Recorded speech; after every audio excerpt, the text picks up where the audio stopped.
Well,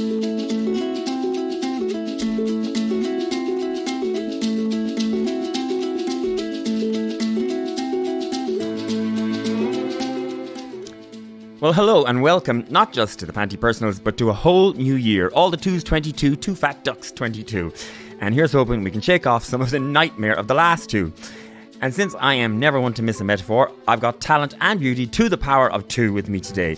Two incredible young women, part of a new wave of young Irish artists who occasionally collaborate and work together as part of the X Collective. And more about that later. But who each follow their own path and sound in music. With me is Zapho, aka Eleanor, aka Elle Breslin, multi-talented, proud queer R&B singer, songwriter, producer and co-founder of the X Collective and this talent hub of artists. And with her is Senita Appiakorang, vocal soul powerhouse from Kerry via South Africa. She's a fellow podcaster. You've heard her previously in the Cork band Shookrah, and she's currently collaborating with one of my favourite Pantisocracy gal pals, the sublime Jess Kav.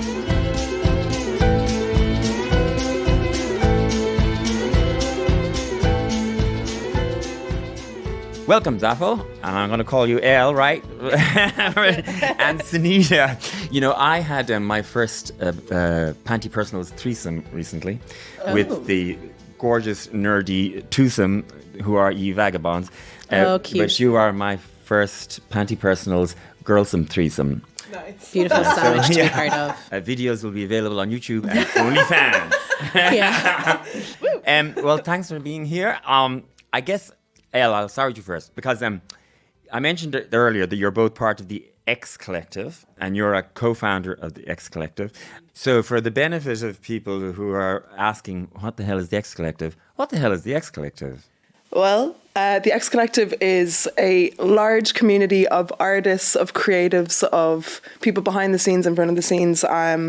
We're all basically independent solo artists who have come together to write, record, release and perform music. So instead of doing this kind of journey by yourself, we're all heading in the same direction. It's like we kind of come together during this time, which is the pandemic, which has been fairly grim. And that's when we kind of started and everything. There was just a big need for collaboration and community and stuff. So, and we're friends as well, which is probably the best Turns part. out we like each other. It turns out we like each other, yeah. And it goes well beyond the music. It's music, it's friendship. It's like, yeah, that's kind of what we are. For the benefit of listeners, you have a really good website. Mm-hmm. And when I was looking through it, I was like delighted to see that we've had loads of the members of the X Collective on Pantisocracy or the Panti Personals over the years. What struck me about it, and in speaking to a lot of young musicians and artists, and that one of the things they always complain about nowadays is, you know, all the pressure to do all the social media and all that stuff. And I think part of the reason why so much of that extra effort is now on the actual artist is because the old system of record companies and labels and deals and all that has sort of, you know, flittered away. Literally. And so it isn't a case usually now that a young artist gets signed by some label and they take over everything and they do all that. So in a way, do you think the X Collective and other things like it are a response to that change? Absolutely, because like this journey, well, first of all, I studied music in college, but like music is about 20% of actually creating the product of music. It's so small. The other 80% is what you need to be amazing at, which is like your business, your social media. And like sometimes it can be really, really difficult to be able to do all of that by yourself. So with the collective, everybody brings their own strength. So there's somebody who's really good at literally everything that you could need within your music journey. So I think collectives are really important. Because like releasing music and putting it out there is so expensive and it's emotionally a wreck of a journey. So it's really nice when I can be like, Senita, you've gone through all of this or whatever, and you can have that conversation and she'll get it, as opposed to my family that are like, when are you going to get a real job? That type of. So like, you know, it's really nice to have people around you that really get that system. And like there's a lot of politics and a lot of things to kind of work around outside of the music. So when you have people that are all that good and that talented, that's like, that was a given. Everyone was unbelievable. And then the next part for like being in the collective like was just soundness. And there's a lot of really sound characters.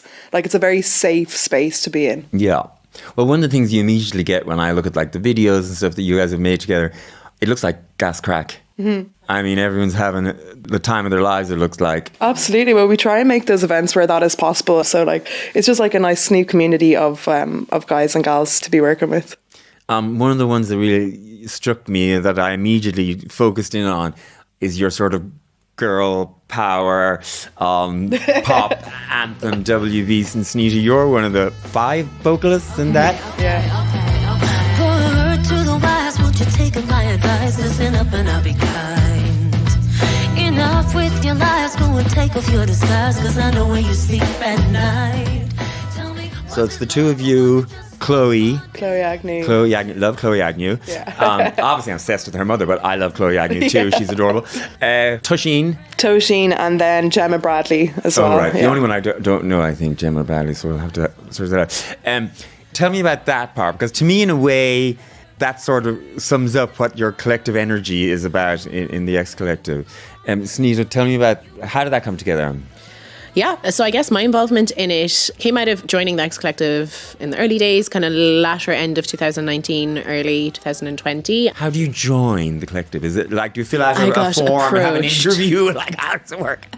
Yeah, Elle and Emily both approached me and kind of spoke to the vision that they had with it. And I think Tola McKay and a couple of people were part of it at that stage, but it's still fairly early days. And I really bought into, again, the ethos of it. And especially because I suppose the conversation we initially had was just like a lot of the music that Emily and Elle are interested in and perform is kind of a little bit left of centre. Emily is Elle's partner, is that right? Yeah, I'm the other co-founder as well. Yeah, exactly. So like Shookrah was kind of a little left of centre in that it was kind of R&B and soul, but the idea behind it is that like by having this collective of people that do slightly left of centre, we can again trade like knowledge and skill sets and kind of amp each other up and help bolster each other to get opportunities and do interesting things. So Shookrah actually bought into it at that stage as a band, but then we were planning on dismembering. That's not the right term. Chopping up.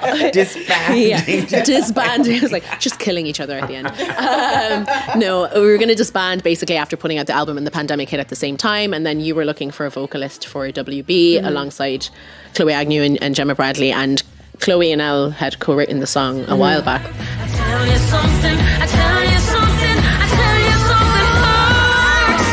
You got to play with the wrong bitch, honey. You got to trip it on the floor.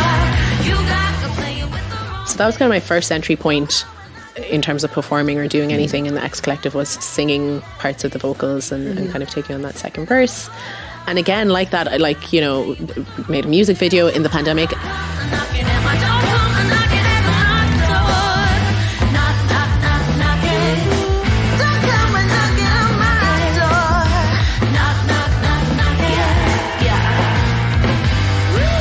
Yeah. I think it was just really interesting for me to see as to how we were galvanizing together as the pandemic hit, and it seemed really flaky or scary to think of how music's going to come together. But then the community aspect and the kind of everyone really brainstorming and thinking on their feet really kind of came together then and demonstrated itself. So yeah, we got to be closer and made friendships in that, as well as like, okay, actually this is functional. Like this is going to work, Yeah.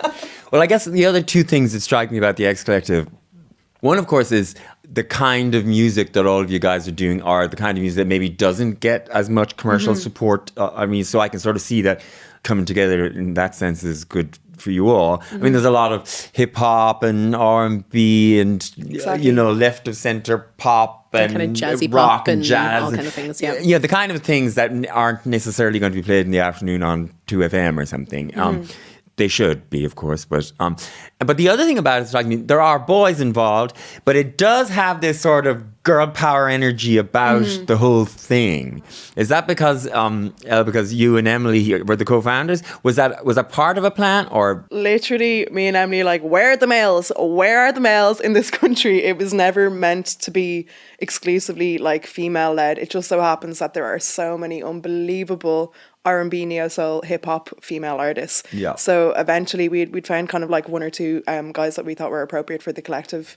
Because the whole point is that we collaborate with one another, so we need to make sure that the genres kind of match, or not even that they match, but that it would work well in a collaboration, because that's the whole point, that it is cross genre.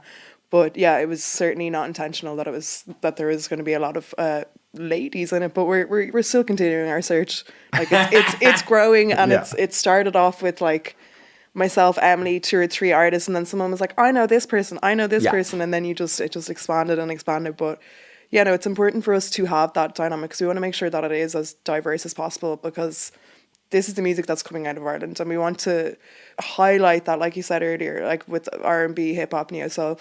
That's why it began, because there was no platform for us, and I was like, I'm sick of not getting gigs. Who do I go to? Where do I go to? So it was like, let's just create our own opportunities, and let's just be the boss of ourselves and steer our own ship. So that's kind of how it began and why it began, just to make sure we highlight those. Well, areas. it's funny you said like you want to be the boss, because when I was, doing the deep background research that I always do for these things, when it comes to you, Elle, I would say that what comes off everything that I've read with you or things I've read about you is that you're a girl boss. You're Indeed. a boss bitch. You are a boss bitch. Because first of all, the whole X Collective was your thing, but also all the way through, I can see you, every interview, everything, you really have your eye on the prize and you are going to make things happen. And I have such respect for that. Thank you. I love a doer. Yeah. Yeah. So I expect in a couple of years you're going to be the Irish Lady Jay-Z. I hope so. I'm working that hard. I'm a broadcast bee for the moment. I'm struggling and figuring out this music industry. Step-by-step pilgrimage to the 99 problems, but the Yes. dollar one, nor the bitch, I guess. The Sorry, can we say dollars, that? Yeah, no, it's such a journey, and I'm a stubborn mother effer. And if I see something that I want, I need. You can say I need, motherfucker on this. Oh, It's can a we? podcast. Oh my god, yes, we can curse. Yeah. I cursed like a sailor, and I was like, Jesus Christ, Eleanor, keep it calm. But yeah, I work like a motherfucker, and I really enjoy the work I do, and I found it really, really difficult at the start, but again, it is a journey that you have to go through, and you're going to get a million no's before you get your 1,000 yeses. And it's with the collective, I find if you don't ask, you don't get. And the worst that happens is you get a no, and you can kind of be like, whatever, you don't even deserve to be in this, or, it's fine. And like, there's a lot of people, I've been so shocked with the genuine like outpour of support from people in a really genuine way. And even since we've kind of launched more in a solid way visually online and stuff, we've had a lot of support in terms of gigs and stuff and funding to get what we need done. So like, if you don't ask, you don't get. So just there's no harm. Senita, is she real bossy? See, I'm also kind of equally bossy about my business as well. So like from one bossy person to another, I respect it. I think ultimately everyone's like working on a common goal. So like we have a great amount of trust. And I think that everyone in the collective really respects Elle for that, because we had a songwriting workshop, for instance, that happened in May coming out of like one of the really super restrictive lockdowns with like about 35 people. They organized like a huge estate for us to be in and coordinated different people to collaborate with one another and producers and stuff, and just like the level of detail that went into it requires someone that is like very particular and very clear visioned as to what they want to achieve. A domestic goddess. I was downstairs because the person who's supposed to be cooking got COVID, so I was like, Jesus, who's going to make the curries and the chilies and all the food? So I was literally mid writing a song, like stirring a massive pot of curry and making soup. That's and, it. It was just like doing vocals in one room and then like kind of running down and doing food. And where is all of this happening? So this was one particular songwriting workshop in Kilkenny in a really lovely lady's big house thing. I don't know what you call big houses. I'm just like estate. A ginormous Giant gaff that 35 people can sleep in. Yeah. Yeah, it was good fun. And it was very scrappy, like obviously we didn't have like a massive amount of like funding or resources per se. So like both yourself and Emily were really investing in make sure that everyone was comfortable and getting to know each other. Like loads of us hadn't met one another and especially hadn't met one another coming out of the pandemic where everyone was fairly isolated. So it was like building community, making sure songs happened at the end of this weekend. Then there was like a kind of like eating and then deconstructive. Partying. A lot of fun. Partying is part of the creative unreal. process. Yeah, Exactly. it is so. That is so important. Like, What is that? for the creative process, I find when people are fed and watered, when they can sleep well, we didn't sleep very well, but it was the first time that we were all able to like hug each other. We all did like several COVID tests, and then we were like set into different rooms. So there must have been like 5 active songwriting rooms with a couple of artists, maybe 2-3 artists and a producer. So like walking in from room to room and hearing the high quality caliber of music, I was like, oh my God. I was like, we've actually done something. I was like, oh my God, this is unreal. It wasn't competition because that's not the right word. But when you heard what was going on in one room, you were like, we need to get our shit together in the next room. And then we used to do like a showcase at the end of every day, and we'd listen to the songs that we'd written that day. And it would just encourage people to bring their own game and show up. And then everybody showed up, and the album that we have out of it, like, it blows my mind. And now we're performing that live, so it's great. And when is that album out? It's coming out in bits and pieces. So a track that Senita put out there recently with Jess Kav and Tosheen. That's Ascension. Ascension. But Ascension didn't work, no. Invoking major didn't work, no. I have been raised in sin. I look within. And then WB is the first song. So first song, second song, and then we have about 8 or 9 other tracks with 18 other artists come out. Okay. So how did the Ascension with Jess Kav come about? Like that, we had Emily and Elle had kind of assorted everyone into different groupings with different producers based on their musical sensibilities and what they thought would work. So myself and Jess and Tosheen were put together as kind of being like big power ballad kind of vocals, and that's something soulful and interesting could come out of that. This is not about you. I am blessed with this bliss and this bitch not gone rude.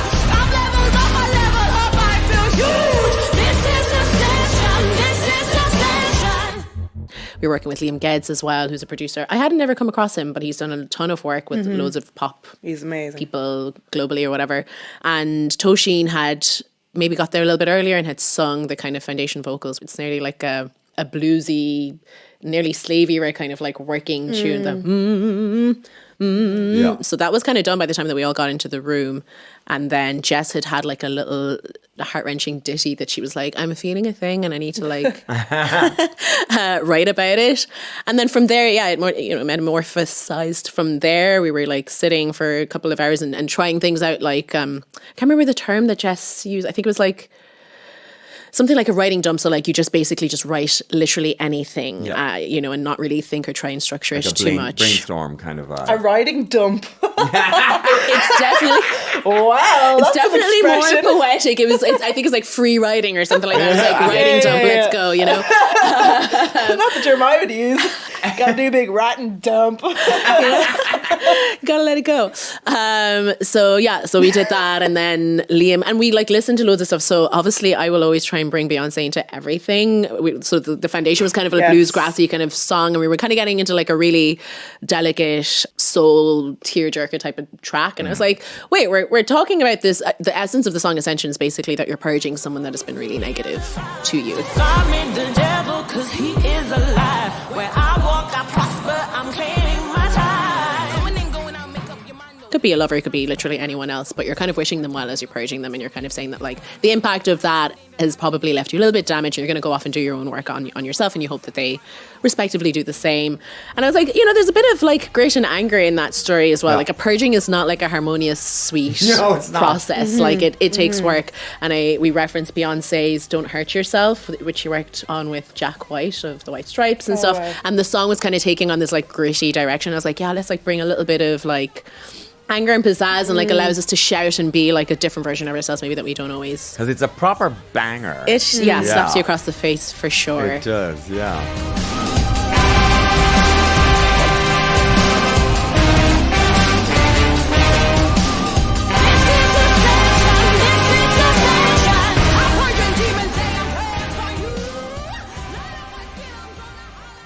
Yeah, that was what we came at. Like Toshi wanted to rap, and she tried that as well. So it was like a really, again, like the essence of the collective came through in that we were like referencing stuff that we wouldn't necessarily feel is fitting to our respective like music and brands or aesthetic, but we had an opportunity to be like, I really fuck with this thing.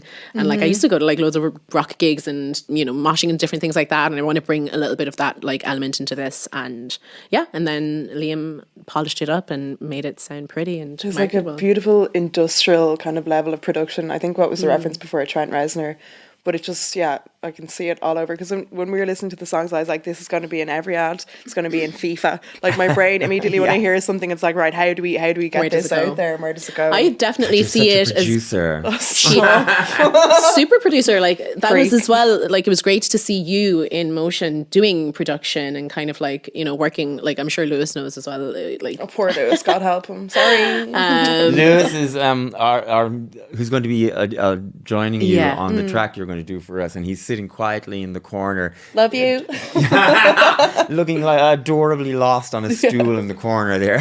he's the honorary husband of everyone in the collective. Every Every gig that year, we play, actually, everyone's everyone husband. claims him to be Yeah. their husband. He's a great husband and all. Well, I mean, one thing that strikes me with all of that is like the Arts Council should be pouring money into you and giving you a building that has X Collective across the Do you front. hear that, Arts Council? But you are exactly what the Arts Council should be supporting. Yeah, totally into it. You could be like a new hit factory, Yeah. Well, so let's leave the X Collective for a second. I just want to talk to you both about your own stories from it. So I'll start with you, El. The Zapho thing, like so many artists, and who am I to, you've chosen another name to work under and all that. Now, I'm just going to jump in right here and assume that it has something to do with the well-known poet from Lesbos. Bingo. Exactly. The big Lesbos from Lesbos. Yeah. Originally, I wanted to go out as my own name, Elle. But some trollop in Spain already was released under Universal as Elle. So my manager was like, we could get sued if you become successful. So I was like, right. And I went and I had to think of a million different names. So I just was a fan of kind of like Greek mythology. And so I just went through looking at loads of different kind of Greek names. And I saw Sappho. But then I put a Z on it because there was like a DJ Sappho, this, that, the other Sappho. So I was like, Zapho, see you later, bye. And also my music is kind of dark. And I don't know why I associate Z with being a little bit darker, but S is kind of sweet. So I was like, that kind of sums it up. And she's a big old gay. So, that matches me too. Well, what I love about it is very much staking your identity out there. It's claiming your own space in a fun, cute way. And obviously, I'm very much on board with that. But it's quite a bold way to start. Didn't seem bold to me, felt right. Like, there's a fear of like you pigeonhole yourself if you're associated specifically as like a queer artist, but like all of my music is intrinsically queer because they're all about me and they're all about my life and my experiences. So it's really important for me to actually represent that in anything that I'm doing with my music. I can't help it. It just naturally comes out. Yeah. And it's queer, but it's also universal. Even in my music videos and anything that I'm doing, I always want to make sure that it's like led by queer women or men. Well, of course, you have the song Collide with the gorgeous and beautiful Tulum K that we know well here.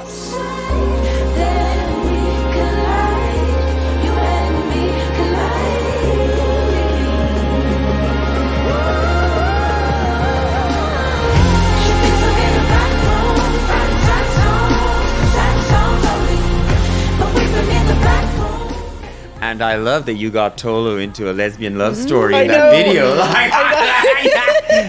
It's great, and I'm doing it with a few other artists as well. I was like, I'm going to make all of you gay. Literally all my songs, any collaborations with girls, I'm like, this is going to be about lesbians, by the way. Yeah.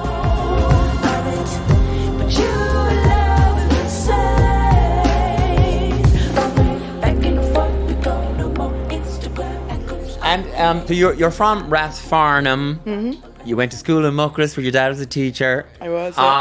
And like, is it a musical family? No. Not at all? No. I don't know where it came from, or I would say, like, my brother is a metalhead and he can play a bit of guitar, but outside of that, my dad is like a Daniel O'Donnell and like not really anything else out of that. I wouldn't say I got any musical inspiration from my family. I love them to bits, but the music thing wouldn't be from them. Are they real bossy though? No, I'm the boss ass bitch and have always been. Maybe I get it from my mom though. That could be a thing.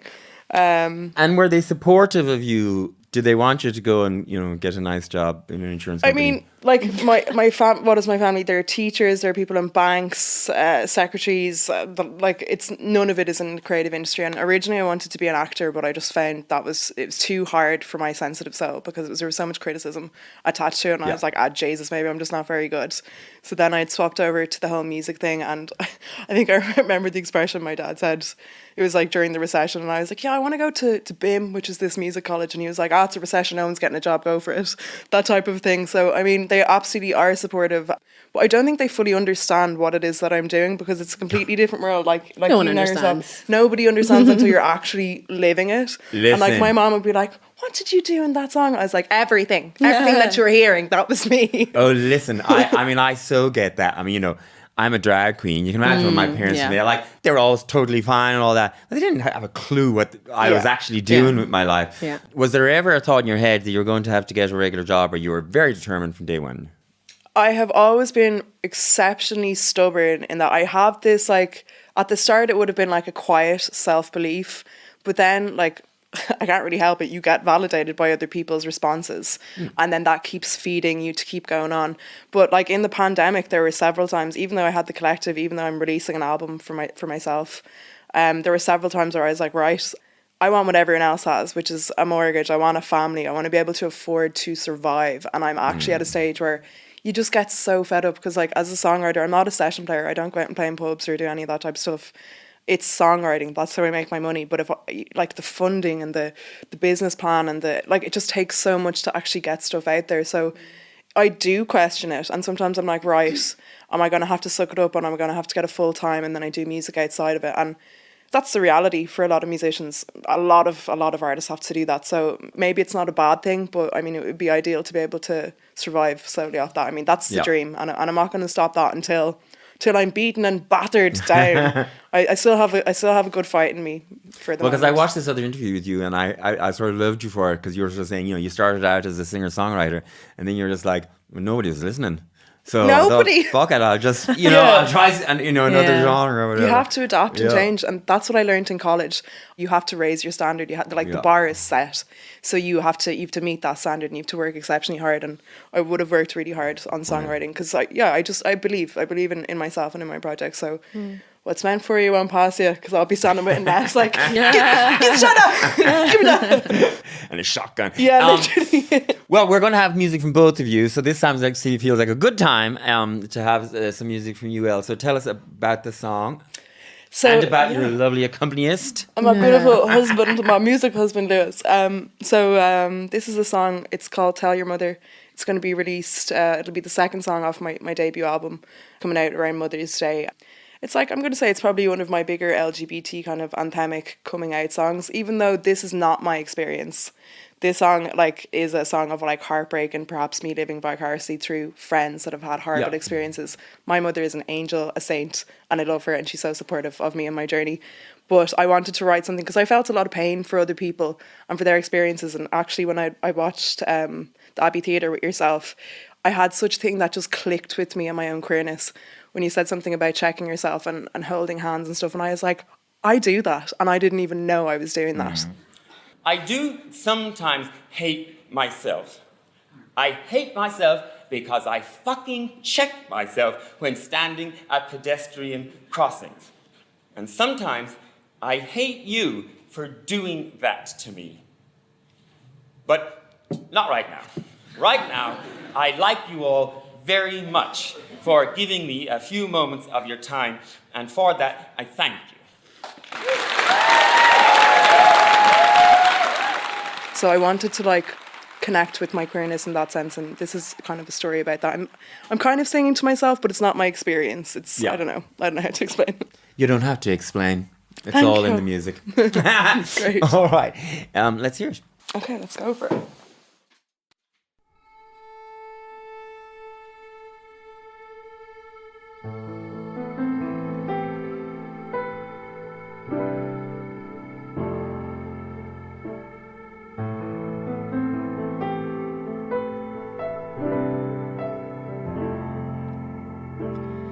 Feel your arms all over me is all I want, it's all I need. So tell your mother that you love her, then run away with me. I know you're not bad, but they think that because you love a little differently. Because we love a little differently. I will dream of you, dreaming of me. I will dream of you, dreaming peacefully. Say that you wanna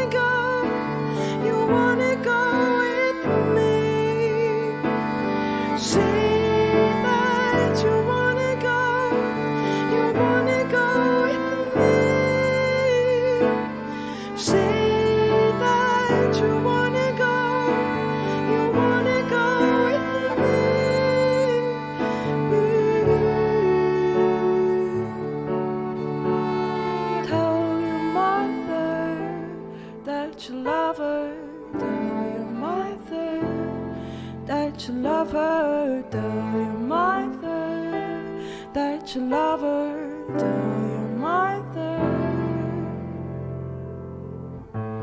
I love the way we are when we're alone, alone, alone, alone. You hear me through the sounds and know the noise. I will dream of you, dreaming of me. I will dream of you, dreaming peacefully. Say that you wanna go with me. Say that you wanna go with me. Say that you wanna go with me.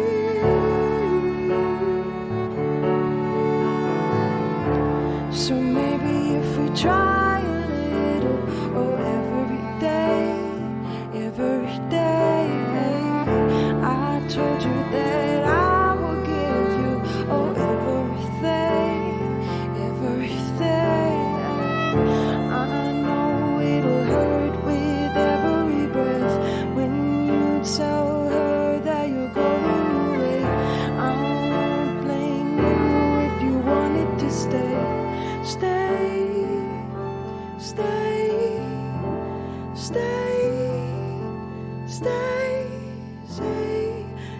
that you wanna go with me. Say that you wanna go with me. Say that you wanna go with me. Say that you wanna go with me.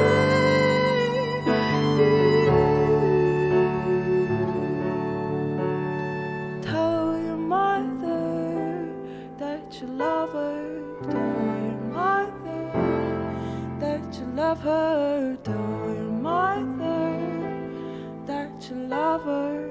Tell your mother that you love her.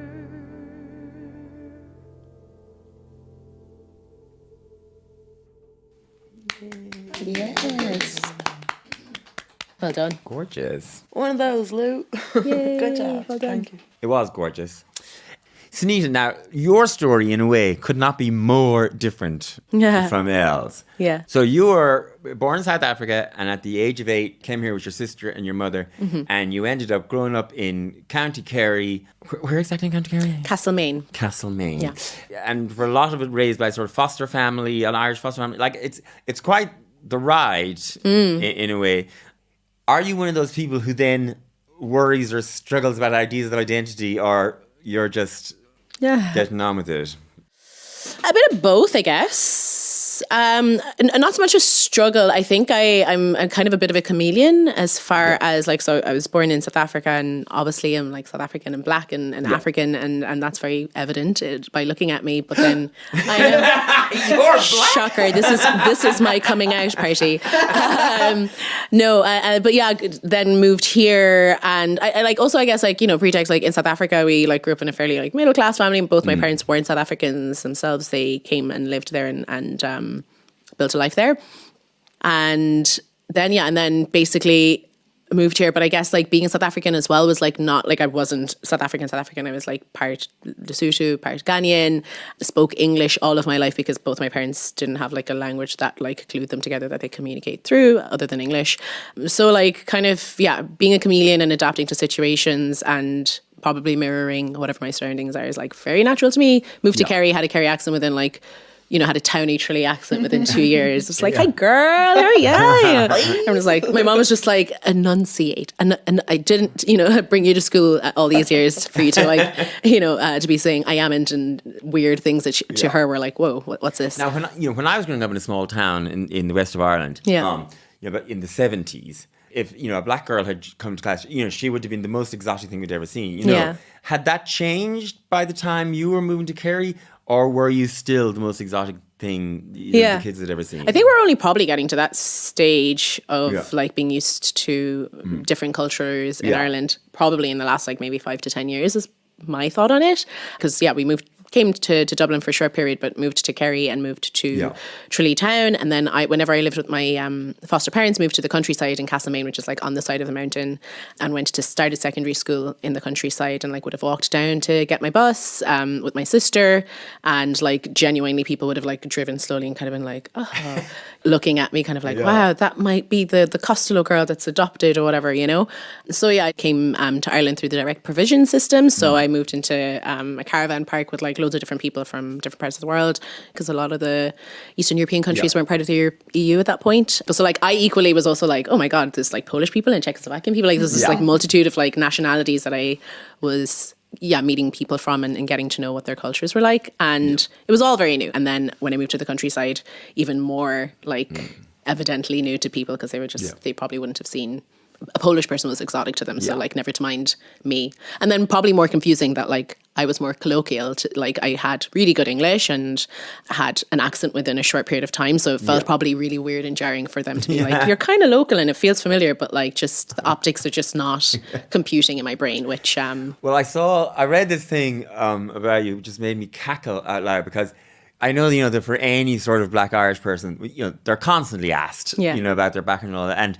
And that can just be, I'm sure, tiresome and all. And you had this kind of like hilarious little thing to sort of, explain it yourself. And you would just tell people that you were Samantha Mumba's cousin.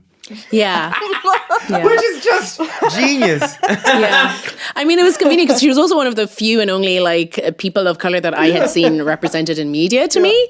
And also people would ask like really weird things, like when I was in primary school, where I don't know, just like, I don't know, do you know Eddie Murphy or something? And I'm like, yeah, and I do. Or like I had braids, one day and they're really long, like your hair got so long, and I was like, yeah, I just combed it and it just grew, So like I think that at the time I was just like, these people are going to believe literally anything that I say, and I don't want to have to like explain cultural things that I probably didn't even have the vernacular to do when I was like in primary school. So I was just like, yeah, I'm a singer, and Samantha Mumba's my cousin.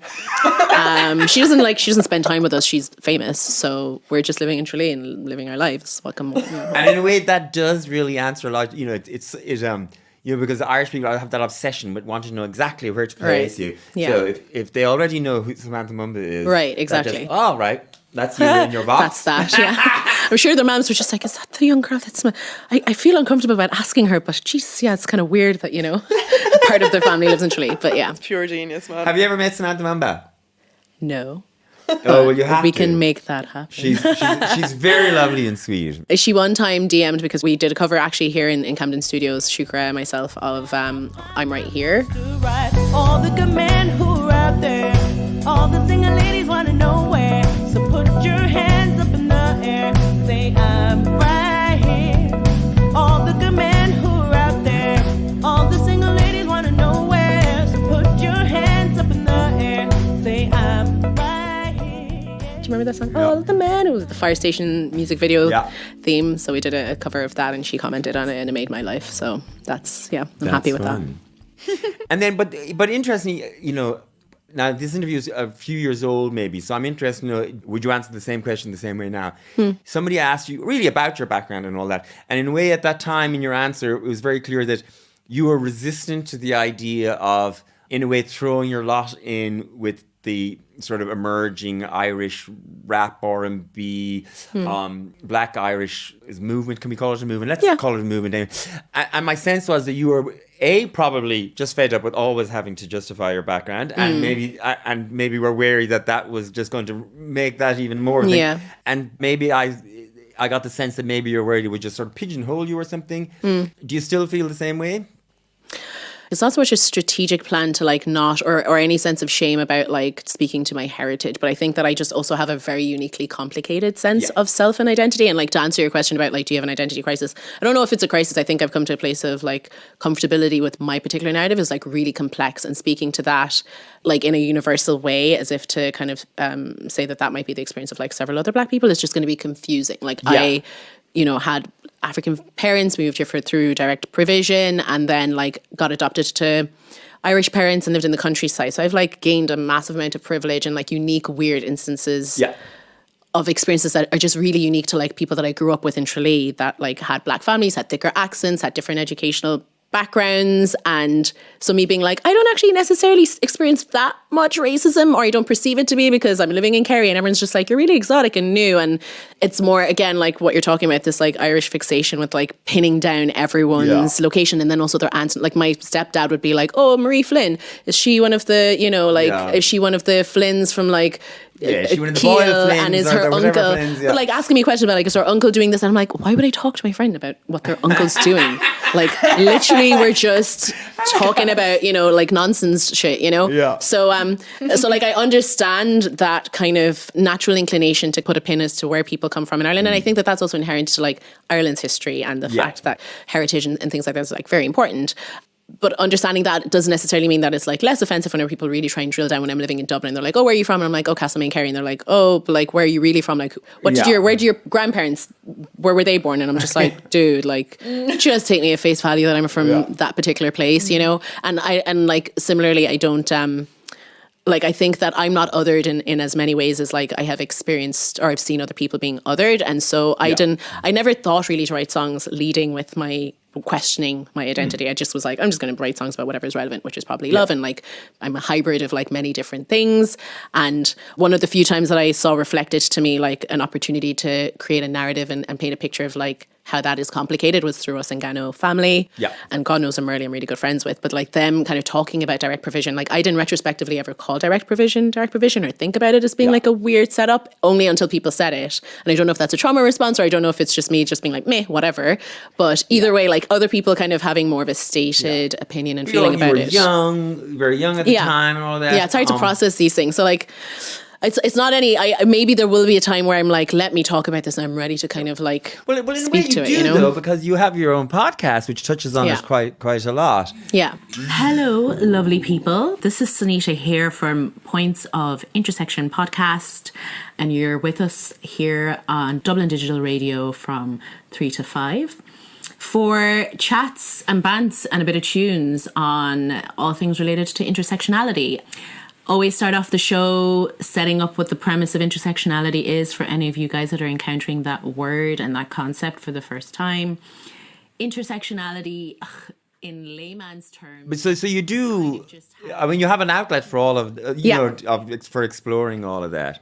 Yeah, and I'd say that like, you know, music and like education, all these things have been like a journey towards exploring that further. Like I remember when I was in college in second year, I did this module called Difference and Otherness, and this lecturer was talking just about like the cultural inference of borrowing Oriental sounds and like how music basically reiterates or perpetuates ideology, right? And then we touched on like Kanye West and a couple of like more contemporary things. And I was like, oh my God, yeah, like there's things about this like black culture and how it's represented and how people perceive me, whether or not I'm like Black American or not, like they might project certain things that they expect onto me. And I was like, oh yeah, I hadn't ever thought about that except for in this like educational landscape. So like through, you know, being met with like ideas of like, oh, this is a way that people experience life. I'm like, oh yeah, that is true. Now I have more questions than I have answers, and I'm going to go talk to other people that maybe have a better sense of like how to speak to that or how they feel about it. So one of the things that comes from your story is your adoptive parents, they sound amazing. Yeah, they're great. Yeah. The Wallaces. Wallace Costellos, Oh, Wallace Costellos. Yeah. Okay. Stepmom's very Are they the Costello Wallaces? Or are they Exactly. But too proud to say. So, Senita, originally people got to know you through Shookrah, which, by the way, is a great pun. 'Cause I've been ashamed of the choices I made, presenting from tears and the love that we share. It's too hard to say just who's to blame when you let me. We fell in love with the notion of, we fell in love with the notion of love. We fell in love with the notion. So, how did it come about then? Like, did you decide you wanted to do more solo work, or the band was naturally coming to an end, or how did all that happen? Yeah. So I had always kind of been doing solo work in conjunction with Shookrah. Study music in English and kind of got to form a music community while in college, and Shookrah was born out of that. And from there got to work with the Galaxy, collaborating with them, writing and then like singing. So I was always doing like singular bits and I guess just trying out different songs and like songwriting styles as an outfit to kind of figure out as to whether that fitted for me as a something I'd want to pursue for solo stuff. And I guess now myself and Jess Kav, who's in the X Collective, and we were friends anyway, we're kind of thinking about both of us finishing in our respective bands that have formed the basis of our music careers. Because you and Jess are now, and you have like your own twosome name. Sister Fenix, yes. Exactly. And it's just spelt, so sister spelt as you would expect, and then Phoenix, Fenix. Yeah, exactly. And I think there's a beautiful story, and I'd love like Jess to be able to kind of elaborate on it, but essentially she spent some time in a monastery with some nuns and kind of did like a silent retreat type of a thing. Yes, she told us about that on the podcast. Did she? On Excellent. Yeah, exactly. So the Sister Fenix is basically like a kind of an extension of that experience and embodying, I suppose, the essence of kind of camaraderie and like female like love and support. And a lot of the songs that we've written during the length of the pandemic and recorded, and they're more or less ready to go, and in 2022 will be the time that we'll release them, but a lot of the themes in them speak to kind of just like growing up and being a self-advocate, doing therapy and the things that come up in it, you know, similar to Ascension, like purging yourself of demons that really are not like conducive towards your growth and all of that. And so now you're going to do a track for us. Yes. Tell us about it. Benefactor of Love, yeah. So it's a single. We're releasing it in February as part of Sister Fenix, myself and Jess. And I kind of wrote it. We were collaborating with really great backbone instrumentalists and producers. So Jeff Warner Clayton, and he would play with Gavin James. And then Thomas Donagh, who's the sound engineer in Kilkenny, all collaborated on this song. And yeah, it's again a song about kind of just being gentle with yourself and showing compassion to yourself. And it's about, you know, giving a lot to people in your life and kind of maybe reclaiming some space to like nurture yourself a little bit. So yeah. And you're going to be accompanied here by the quietly handsome boyfriend material, Louis. Also. So yeah, let's hear it. Yes, thank you very much. Look forward to it.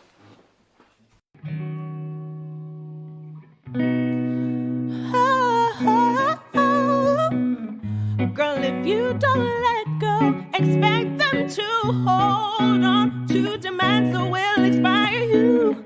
Cause as time's moving on, you start to think the saying no, living by your dreams feels near impossible. You rebut your soul, I believe in you. Feel yourself, let go with no apologies. Finding strength to give space. Prioritize your growth, girl, it ain't no disgrace. Benefactor of love, benefactor of be your mirror to find it. You will find it. You know that she needs somebody to recognize her desire. I'll be your mirror to find it. You will find it. You know that she needs somebody to recognize her desire. Ooh, to find it. You know that she needs somebody to recognize her desire. I'll be your mirror to find it. You will find it. You know that she needs somebody to recognize her desire.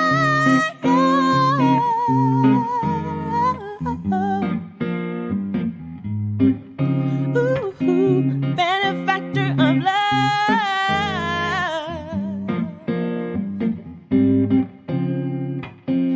benefactor of love.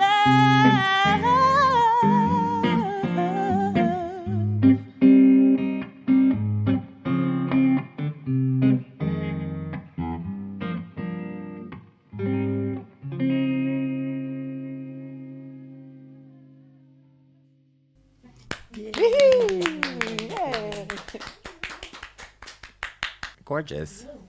Lovely. Well, ladies, you've been sort of like a gust of stormy fresh air in here today.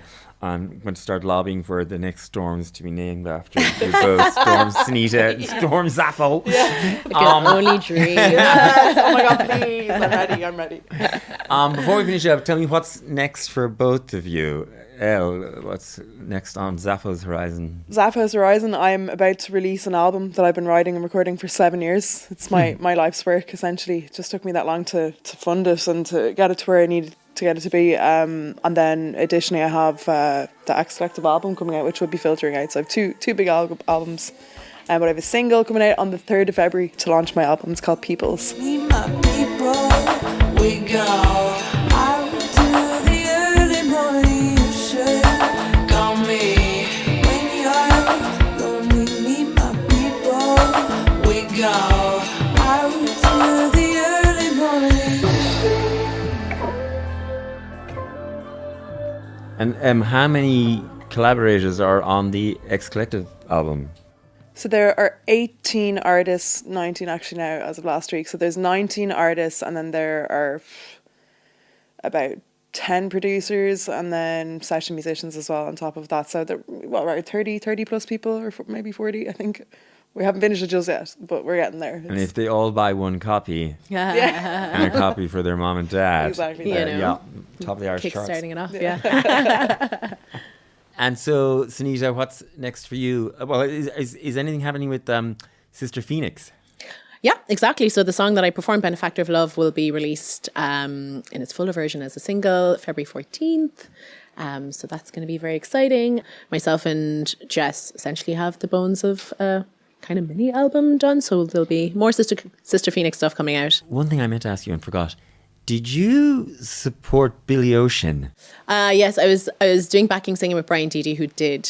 Oh, no, actually, Shookrah did. Yeah, Billy Ocean we did. Yeah, Shookrah. I love Billy Ocean. Really? I'm a big Billy Ocean fan. Caribbean Queen is one of my all-time favourite songs. No way, And yeah. the production on that track, oh my Yeah, God. it's incredible. I love it. So when I just saw that, it was one reference and something I read. And I was like, I must ask her, so how is Billy Ocean? Tell me he was nice. He was nice. I mean, he was busy. He was on tour. So we did the Irish leg of the tour with him in Ireland, and we met him, I think, when we were in Belfast. We played at the Waterfront, which is like a massive venue, and he stopped by our green room very briefly with his personal sister, I don't know who it was, and kind of said a quick hello. So yeah, like we were just glad to be on the ride. I have literally listened to Caribbean Queen a million times. It's a great getting ready to go out song. Yeah, he's got incredible stamina. Like all of the women and all of the people in the crowd were weak for him, but we couldn't get over. It was like Justin Bieber, concert, but two demographics above us, and I was like, oh my God. Yeah. I can't believe I wasn't there. Anyway, ladies, thank you so much for being here. And Louis, thank you so much for accompanying everything. I hope 2022 is going to be your year. And listeners, remember, you can watch all of the videos from today on pantisocracy.ie. And if you do like the podcast, please, share and tell your friends. Thank you all so much. Thank you. Thank you. Thank you so much for having us. Thank That you was so great. much. Thank you Lovely. so much.